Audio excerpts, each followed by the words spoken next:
Je vous remercie. La parole est à Daniel Simonet. Bien, ce débat a son importance, puisqu'il touche à l'enjeu de la politique municipale en faveur du logement. Alors, première chose, sur ce qui a pu être dit auparavant, sur la question pas simplement rattachée au conventionnement, mais plutôt sur la logique dans le budget de l'affichage des loyers capitalisés.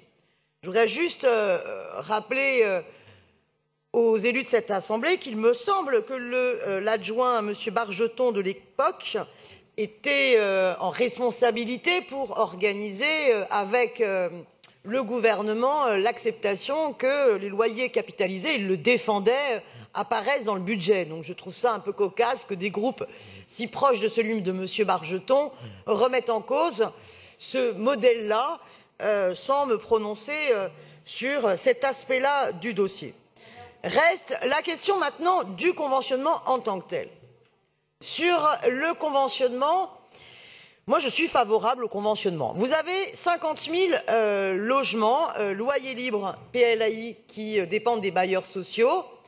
Eh bien, il serait d'une bonne chose qu'un maximum de ces logements deviennent du logement social conventionné par la suite, parce que si ça ne modifie pas l'accès au logement immédiatement, à long terme, eh bien, ça permet d'accroître la capacité de maîtrise par la ville d'un volume de logements sociaux.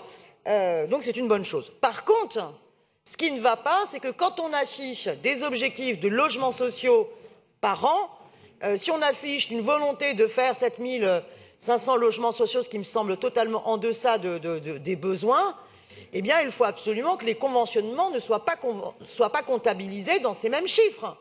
Parce que vous savez pertinemment que les logements conventionnés, il y a déjà des gens qui habitent dedans, donc concrètement, sur les 5 à 10 années, ça ne modifie strictement pas l'accès des demandeurs de logements sociaux à un logement social. D'ailleurs, et ce sera l'objet d'un vœu que je présente, et j'espère que donc les collègues seront nombreux à le voter, qu'ils soient pour ou contre les conventionnements, un vœu que je présenterai ultérieurement pour que les conventionnements de logements sociaux ne soient pas comptabilisés dans les objectifs de livraison annuelle de logements sociaux. C'était d'ailleurs le vœu que je vous présente est un copier-coller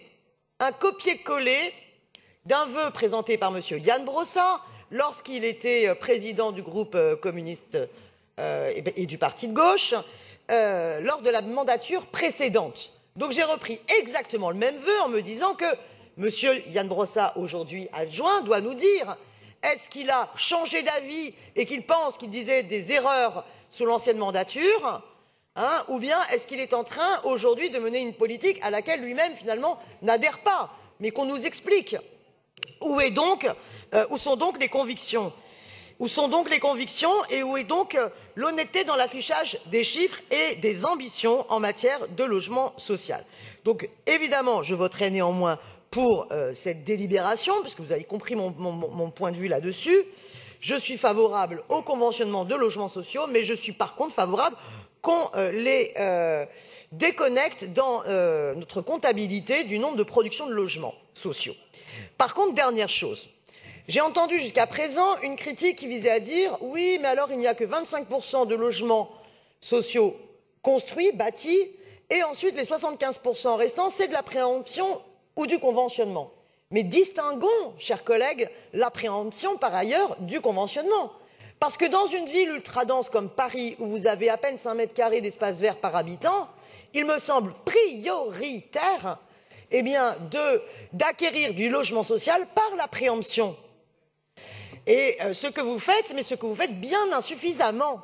Et donc il faut cesser une logique qui est de chercher la moindre dent creuse pour construire et se féliciter qu'il y ait un maximum de logements sociaux qui soient arrachés à la spéculation privée pour pouvoir développer justement du logement social accessible qui soit compatible avec une vision écologique de la ville qui refuse son hyper-densification. Nous devons porter l'ambition d'une ville à la fois écologique, qui respire, donc qui ne soit pas l'hyperbétonisation, l'hyperdensification, et une ville qui cesse sa gentrification.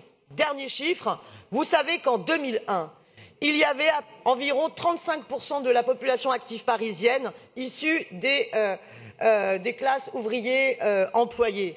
Aujourd'hui, on n'en est plus qu'à 26%, alors que ces catégories représentent la moitié de la population active totale.